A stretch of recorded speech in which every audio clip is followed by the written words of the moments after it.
Hi everybody, I was going to show you how I sandwich my quilt. I laid my top on a face up and then I laid it out on a table that I borrowed. I used pins to put it on a noodle, or I actually bought these pipe covers for $3 at Walmart, and I pinned the top. My daughter was helping me that day.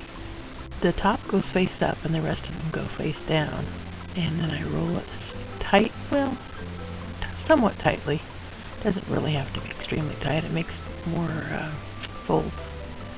And then I took my batting and laid it out on the table. And my daughter helped me unfold it again. And then I applied it to the noodle also.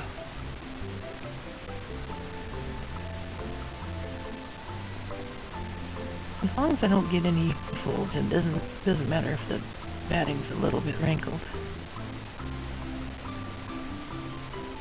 Because nobody's going to ever see it.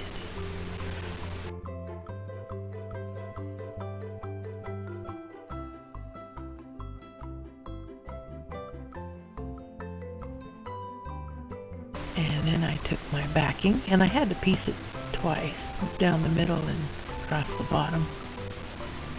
My daughter helped me unfold it again, and then I pinned that to the noodle. It's a little bit bulkier to try to keep flat, but it went okay. You can always bend the noodle a little bit to straighten out what little wrinkles you find. And then my backing, I didn't put on a noodle because it was already out and flat on the table. Then I decided I wanted to tape this down, see if I could start that middle seam flat. I took the pins out of it, and I got it really close to the edge. Then I unfolded it and pulled it back away from where I wanted to spray it. And this one I used a combination of 505 and basting spray because I ran out before I put the top on of the 505. Really hard to get. I tried 3 different places. And then if it wrinkles, you just pick it up a little bit and fold it back out again. Then I took off the tape.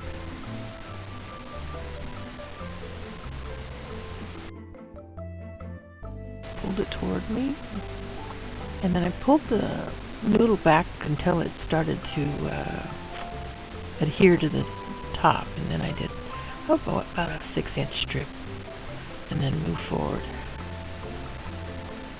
I was always trying to keep that center seam flat. You can see where I always start on that center seam, trying to keep it down. It wanted to turn slightly, so I used the can to iron it flat.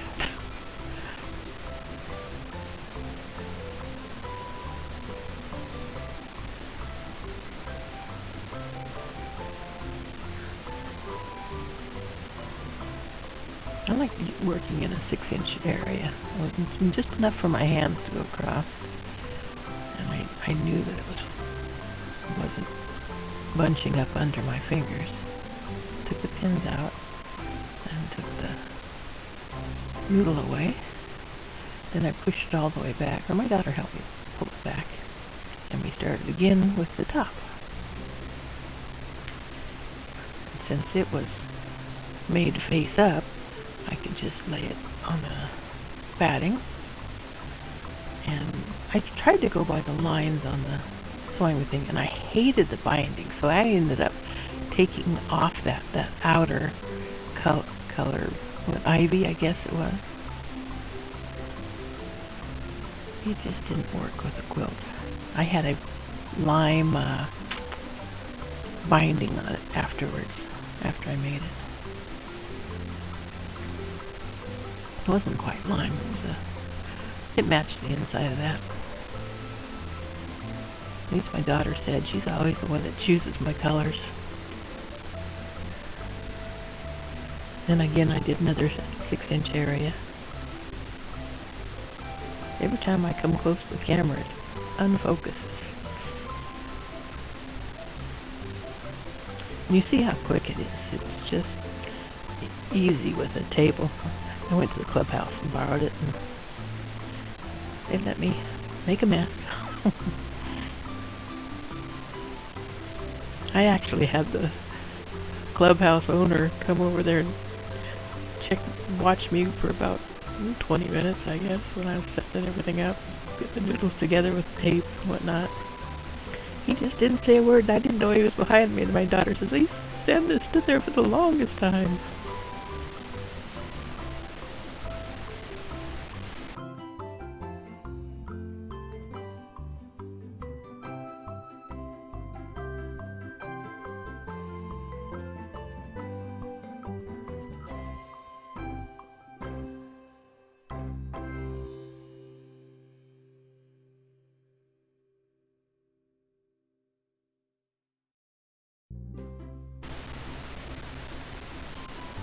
Now I'm using basting spray I got from Joann's for about $7, I guess.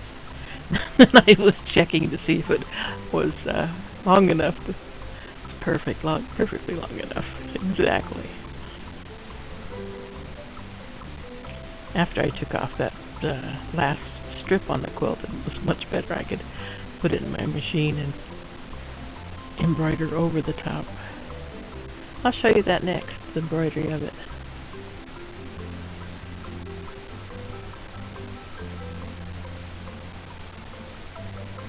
Thanks for watching. Come back and see me make the rest of the quilt. She absolutely loved it. Her name was Sharon. She's a nice buddy.